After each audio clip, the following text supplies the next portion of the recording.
আসসালামু আলাইকুম, welcome back to my channel. আশা করছি যে যেখান থেকে আজকের ভিডিওটা দেখছেন সবাই ভালো আছেন, সুস্থ আছেন। আলহামদুলিল্লাহ আমরাও ভালো আছি। আর এখন কিন্তু অনেক শীত পড়ে গিয়েছে আমাদের এখানে। আপনাদের ওখানে কার কেমন অবস্থা অবশ্যই কমেন্ট করে জানাবেন। শীতে কিন্তু কোনো কাজই করতে ইচ্ছে করে না। আর শীত কিন্তু একটা অলসতা নিয়ে আসে প্রত্যেকটা কাজের। তো দেখতেই পেলেন আমার টিভি ক্যাবিনেট এরিয়াটা অনেক বেশি ধুলো জমে গিয়েছে। আসলে মোছামুছির কাজগুলো এখন আর করতেই ইচ্ছে করে না। তো তারপরও ভাবলাম যে একটু ক্লিনিং করে ফেলি। তো ওইটা আর ভিডিও নিতে পারিনি, ওটা আমি ক্লিন করে নিয়েছিলাম। আর এই তো বেডরুমে এসে আমি কিছু ক্যান্ডেল জ্বালিয়ে দিয়েছিলাম, যাতে করে ঘরটা একটু ওয়ার্ম থাকে। আজকের ভিডিওটা আমি শুরু করেছি বিকেল থেকে। তো চলুন কি করি দেখা যাক। এখানে ক্যান্ডেলগুলো জ্বালিয়ে নেওয়ার পর আমার খুবই ভালো লাগছিল। আর এই তো গত ভিডিওতে একটা আপু বলছিল যে, "আপু আজকের ভিডিওতে রুহানকে দেখালে না কেন?" তো এই যে আজকে নিয়ে আসলাম ওকে। ও কিন্তু সবগুলো ক্যান্ডেল বন্ধ করে দিচ্ছিল, মানে ফু দিয়ে নিভিয়ে দিচ্ছিল। আর নিভাতে পেরে কিন্তু সে খুবই খুশি হচ্ছিল। সবাই মাশাআল্লাহ বলবেন আমার বাবাটা সুস্থ আছে। তবে অনেক চেষ্টা করছি ওকে একটু সাবধানে রাখতে, যেহেতু অনেক শীত পড়ে গিয়েছে। শীতের কারণে তেমন করে ভিডিও করা হয় না, কারণ কাজগুলো করতে আরও বেশি লেট হয়ে যায়। তারপরেও আমি আসলে চেষ্টা করছি আমার চ্যালেঞ্জ মতো প্রত্যেক দিনের একটা করে ভিডিও দেওয়ার জন্য। তো আজকে ভাবলাম যে বিকেল থেকে যেহেতু তেমন একটা কাজ থাকে না, তো আজকের ভিডিওটা আমি এরকম করেই শুরু করি। সন্ধ্যার নাস্তা হিসেবে আমি এখানে কাবাব ভেজে নিচ্ছিলাম, যেটা আমি কয়েকদিন আগেই বানিয়েছিলাম, আমার গত ভিডিওতে দেখেছি। আর আমার বাবাটার জন্য ২ পিস সসেস ভেজে নিচ্ছি। ও এই যে চিকেন সসেসটা খুব পছন্দ করে। আর আমি পুরো সসেসটা আগে ১ম এ ফ্রাই করে নিই। এরপর সুন্দরভাবে কেটে পিস পিস করে ওকে দিয়ে দিই। আজকে সন্ধ্যার নাস্তা আমাদের এগুলোই ছিল। আর সাথে চা বানিয়েছিলাম। চা ছাড়া তো দেখা যায় যে সন্ধ্যা সকাল চলেই না। শীত মানে পারলে ৩-৪ বেলা চা খাওয়া। চা, কফি যে যেটা পছন্দ করে সেটাই খাই আমরা বা পান করি। চাটা খেলে বেশ অনেকক্ষণ কিন্তু কাজের একটা এনার্জি পাওয়া যায় আমার মতে আরকি। তো আজকের ভিডিওটা যারা দেখছেন তবে একটা লাইক দেননি। প্লিজ আপুরা একটা লাইক দিন। আপনাদের একটা লাইকের কারণে কিন্তু আমার ভিডিওটা আরও অন্যান্য অনেকের কাছে পৌঁছাবে। আর ভিডিওর কোনো অংশে যদি একটু ভালো লেগে থাকে তাহলে কিন্তু আমার চ্যানেলটা সাবস্ক্রাইব করতে পারেন। তো এই তো এখানে সসগুলো খুব সুন্দর করে আমি ফ্রাই করে নিয়েছি। আর এগুলোকে আমি ছোট ছোট করে কেটে নিচ্ছি। এতে করে খেতে খুব সুবিধা হবে, মানে চামিচ দিয়ে ও খেতে পারবে। আর দেখা গিয়েছে আস্ত করে দিলে বাচ্চারা তেমন একটা আগ্রহ দেখায় না। তো প্রথমের দিকে আমি ১-২ বার ওকে আস্ত করেই দিয়েছিলাম। তো দেখলাম সে তেমন একটা পছন্দ করে না। তো এরপর থেকে আমি ওকে এরকম করে পিসেস করে দেই। মাঝে মাঝে দিই। এটা যে আমি খুব বেশি ওকে খেতে দেই সেটা না। যেহেতু এটা বাহিরের একটা খাবার এবং প্রসেসড করা একটা খাবার। তো আমি তেমন একটা দেই না। যেদিন দেখি যে ও অন্য কিছু খেতে চাচ্ছে না, সেদিন আরকি ওকে আমি এরকম টাইপের খাবার দেই।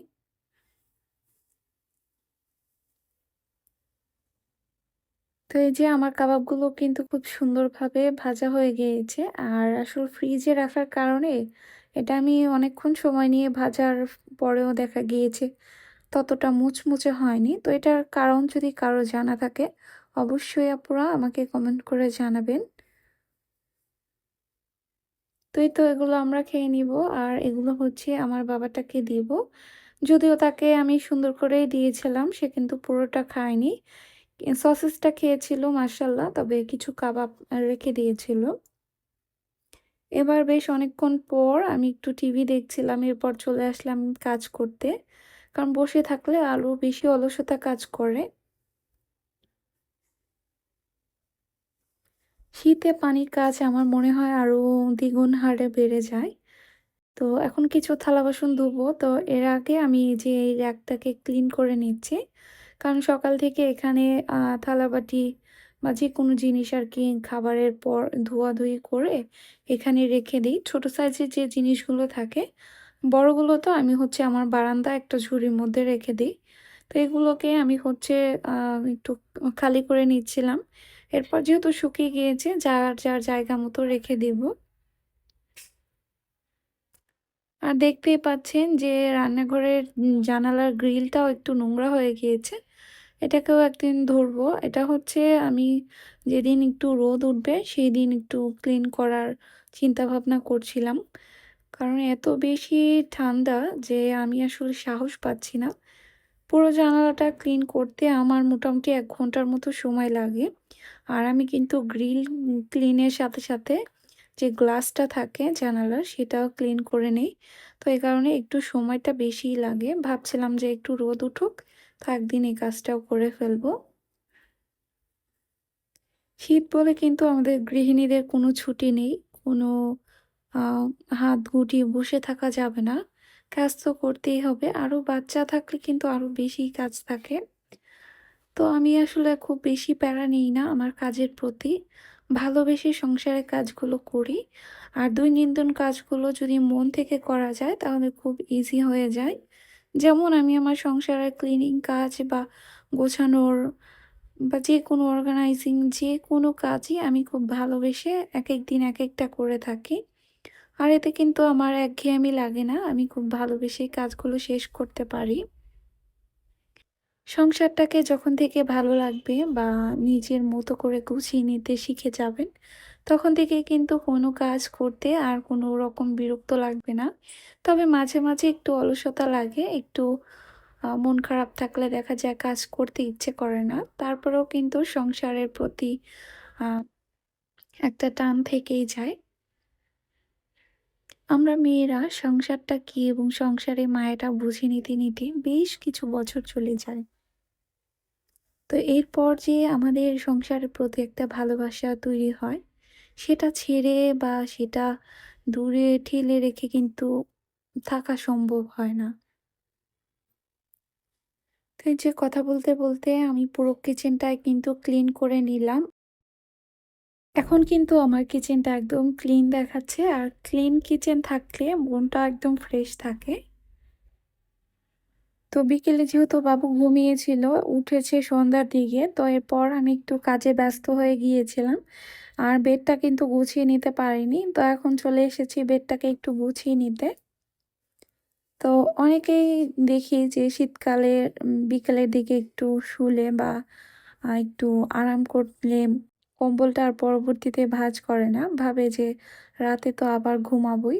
তো আমার মধ্যে কেন জানি এই জিনিসটা আসে না। আমি যে কয়েকবার এই কম্বলটা এলোমেলো করে ফেলি বা আ শুয়ে থাকি বা একটু আরাম করি।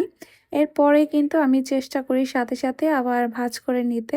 কারণ শীতকালে এমনিতেই লেপ, কাঁথা, বালিশ, কম্বল এগুলো অনেক বেশি লাগে। তো এর মধ্যে যদি আবার সবকিছু এলোমেলো করে বিছানার উপর রেখে দেই, তাহলে কিন্তু একদম বেডরুমটা একদম আমার কাছে খুব খারাপ লাগে, ভালো লাগে না দেখতে। তো আমার যত কষ্টই হোক কম্বলগুলো যত ভারী থাকুক না কেন, চেষ্টা করি সাথে, সাথে ভাঁজ করে নিতে।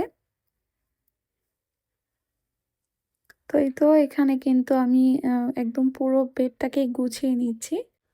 আসলে বাবুর ছোট কাঁথা বা কম্বলগুলো তো ড্রয়ারে রাখতেই পারি। তবে আমাদের যে বড় কম্বলগুলো আছে, এগুলো তো দেখা গিয়েছে প্রতিনিয়ত আর ড্রয়ার থেকে বের করে ইউজ করা সম্ভব না। তো এই কারণে কিন্তু শীতকাল জুড়ে আমার বেডটা এরকমই থাকবে। একটু অগোছালো আর একটু হচ্ছে কজি একটা ভাইব দিবে এরকম কম্বল থাকবে। তো ছোট বাচ্চা-কাচ্চা থাকলে দেখা যায় যে বিছানার উপর একটু এক্সট্রা বালিশ, এক্সট্রা কম্বল, কাঁথা এগুলো কিন্তু থাকেই। তো সন্ধ্যার পরপরই আমি চেষ্টা করি যে আমার যে বারান্দার যে জানালার তো এটার পর্দাটা আমি হচ্ছে লাগিয়ে দেওয়ার চেষ্টা করি। তো এই তো ওভারঅল রুমটা কিন্তু খুব সুন্দর ক্লিন হয়ে গিয়েছে। আর এখন আমার আন্টির একটা রিকোয়েস্ট আমি রাখবো। পরিচিত একটা আন্টি আছে, তো উনি আমাকে কয়েকদিন আগে ফোন করে বলল যে আমি একটা আলমিরা বানাবো, তো তোমার শাড়ির এরিয়াটা কিভাবে করে হচ্ছে মেক করেছো ওটার ভিডিওটা যদি আমার সাথে শেয়ার করতে। তো আমি আন্টিকে বললাম যে উনি হচ্ছে আমার ব্লগগুলো দেখে। আমি বললাম তাহলে আমার ব্লগে শেয়ার করে দেই, তাহলে আপনার পাশাপাশি আরও যদি কোনো আপুর এটার বানানোর প্ল্যান থাকে পরবর্তীতে, তাহলে তারাও একটা আইডিয়া পাবে।